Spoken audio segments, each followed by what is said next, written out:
untuk belajar hari ini? Siap. Sebelumnya KM mungkin doa terlebih dahulu ya.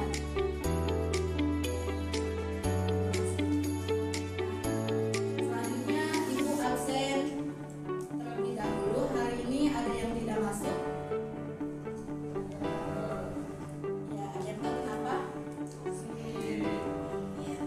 Ya, kita doakan mudah-mudahan yang tidak bisa masuk hari ini minggu selanjutnya bisa masuk kembali dan dalam keadaan sehat. Sebelumnya Ibu mau tanya, minggu lalu kita belajar apa ya? Ya, mengenai pengertian dan ciri novel. Ada yang masih ingat pengertian novel itu apa? Ya, Enawati. Ya, benar. Jadi novel itu merupakan karya prosa fiksi yang panjang yang menceritakan kehidupan seseorang dengan orang-orang di sekelilingnya yang menonjolkan watak dan sifat setiap pelaku. Nah, untuk hari ini kita akan belajar mengenai isi dan kebahasaan novel. Di sini ada tujuan pembelajarannya. Yang pertama, peserta didik diharapkan dapat menganalisis isi novel berdasarkan unsur intrinsik dengan cermat, teliti, dan penuh tanggung jawab, sehingga dapat diterapkan dalam kehidupan sehari-hari. Di sini ada penjelasan mengenai unsur-unsur intrinsik novel. Yang pertama yaitu tema. Tema merupakan ide pokok atau permasalahan yang disampaikan oleh pengarang dalam cerita. Ya, misalnya temanya itu tentang kemerdekaan. Kemudian yang kedua, plot atau alur, yaitu rangkaian peristiwa yang membentuk jalannya cerita. Di sini ada 3 bagian alur, yaitu yang pertama alur maju atau progresif, yaitu alurnya menceritakan tentang rangkaian peristiwa yang secara bertahap atau sedang terjadi sampai seterusnya.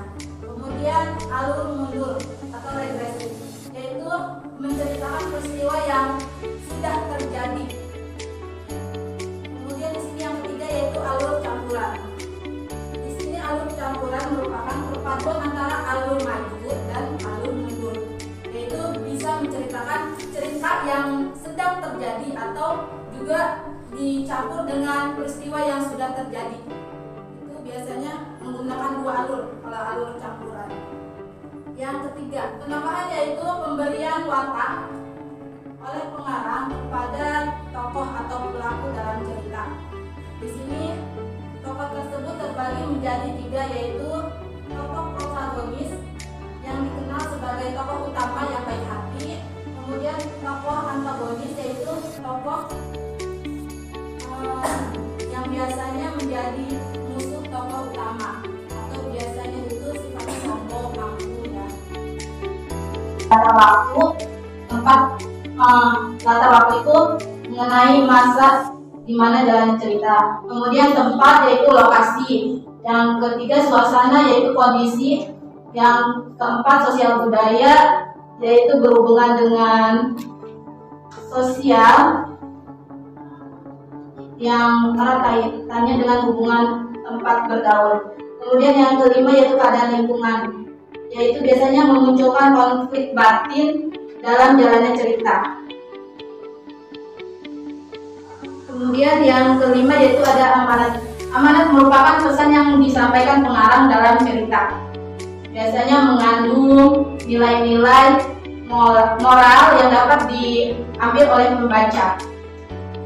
Kemudian yang keenam yaitu sudut pandang, di mana posisi pengarang menempatkan dirinya dalam sebuah cerita tersebut, yaitu bisa jadi sebagai orang pertama, orang kedua, dan orang ketiga. Kemudian yang terakhir yaitu gaya bahasa.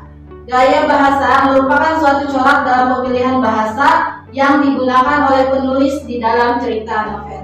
Mungkin itu penjelasan mengenai isi novel yang telah kita bahas, yaitu unsur intrinsik novel. Dari pembahasan pemaparan ibu, apakah ada yang ingin ditanyakan teman-teman? Apakah sudah paham mengenai materi yang ibu sampaikan? Ibu mempunyai game. Ini nanti kalau misalkan yang munculnya warna hijau berarti ada tulisannya alur. Berarti teman-teman harus menjelaskan mengenai alur yang telah Ibu sampaikan tadi. Oke, selanjutnya di sini ada 6 unsur intrinsik. Ada yang siap? Oh ya, Wahyudi. Dilempar ya ke atas.